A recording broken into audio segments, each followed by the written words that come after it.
नाजिया का रंग साफ नहीं था, इसीलिए शादी के कुछ दिनों के बाद ही सास के ताने मिलना शुरू हो गए कि ये काली कलौटी बहू मेरे ही नसीब में लिखी थी। नाजिया की एक छोटी ननद भी थी जो हर वक्त किसी न किसी बहाने से नाजिया को बुरा भला कहा करती थी। एक दिन नाजिया किचन में काम कर रही थी, उसकी ननद किचन में आकर कहने लगी, अरे भाभी, ये आप हो? मैंने समझा कि काम वाली बाई प्याज काट रही है। नाजिया ने मुड़कर अपनी ननद की तरफ देखा, उसके चेहरे पर मजाक वाली मुस्कुराहट थी।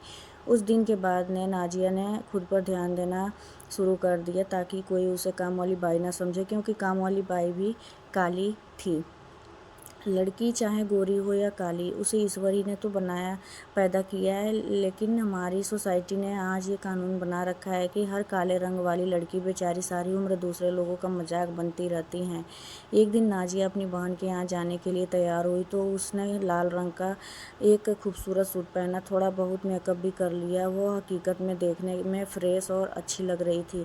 उसका पति घर के बाहर मोटरसाइकिल स्टार्ट किए उसका इंतजार कर रहा था। नाजिया जैसे ही अपने कमरे से बाहर निकली और सास की उस पर नज़र पड़ी तो सास ने मुंह ही मुंह में उसे कोसना शुरू कर दिया। एक तो ऐसा काला रंग और फिर लाल सूट, और अरे बहू, कुछ तो अपनी लाज रख लेती, जाओ और कोई हल्के रंग का सूट पहन लो, ये तुम पर बिल्कुल भी अच्छा नहीं लग रहा है। यह सुनकर नाजिया का सारा आत्मविश्वास टूट गया। उसे ऐसा महसूस होने लगा कि जैसे उसके पैरों में जान नहीं बची है। सास के पास बैठी उसकी ननद भी अपनी माँ की हाँ में हाँ मिलाने लगी और जहरीले अंदाज में कहने लगी, अरे भाभी, आप हल्के रंग का सूट पहना करें, यह भारी रंग आपके ऊपर बिल्कुल भी अच्छा नहीं लगता। उस दिन नाजिया का दिल पूरी तरह टूट गया। वो बाहर खड़े अपने पति से ये कहकर कमरे में अंदर चली गई कि मैं 5 मिनट में आती हूँ। थोड़ी देर के बाद जब वो कमरे से बाहर निकली तो उसने एक ब्राउन रंग का सूट पहन रखा था, चेहरे पर मेकअप से खाली था और आंखों में आंसुओं की एक लड़ी। कुछ दिनों के बाद ननद की शादी लग गई और उसने सोचा कि मैं नाजिया भाभी से अपनी सारी बुरी बातों की माफ़ी मांग लेती हूँ, लेकिन उस दिन नाजिया तेज कदमों के साथ कमरे से बाहर निकल गई। बाहर सोफे पर बैठे सास नाजिया पर बड़बड़ा रही थी कि हाय, ये काली कलौठी बहू मेरी किस्मत में लिखी थी। जब रिश्ता देखने गई थी तो पता नहीं कौन सा मेकअप कर लिया था इस चुड़ैल ने, मुझे क्या मालूम था कि ये इतनी काली है कि तवा भी इससे देखकर शर्माए।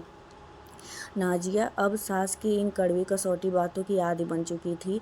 उस दिन भी जब वो किचन में खड़ी प्याज काट रही थी तो सास बराबर उस पर बड़बड़ाए जा रही थी और अपने बेटे से कह रही थी मैंने तुमसे पहले ही कहा था कि ये लड़की तुझे खुश नहीं रख पाएगी। इसका चेहरा तो देखो, जैसे हंसी छूकर भी ना गुजरी हो, हर वक्त मुंह बनाए घर में इधर उधर चक्कर लगाती करती है, कोई काम तो करना आता नहीं है। मेरा तो इसे देख देख कर जी जलता है। पति भी मासूमियत से बोला कि माँ, मैं खुद इससे कहता रहता हूँ कि खुश रहा करो, तुम्हारे पास किस चीज़ की कमी है, मगर ये मेरी सुनती ही नहीं। अरे अगर नहीं सुनती तो भगाओ इसको अपनी ज़िंदगी से, और भी बहुत सी लड़कियां मिल जाएंगी मेरे शहजादे को।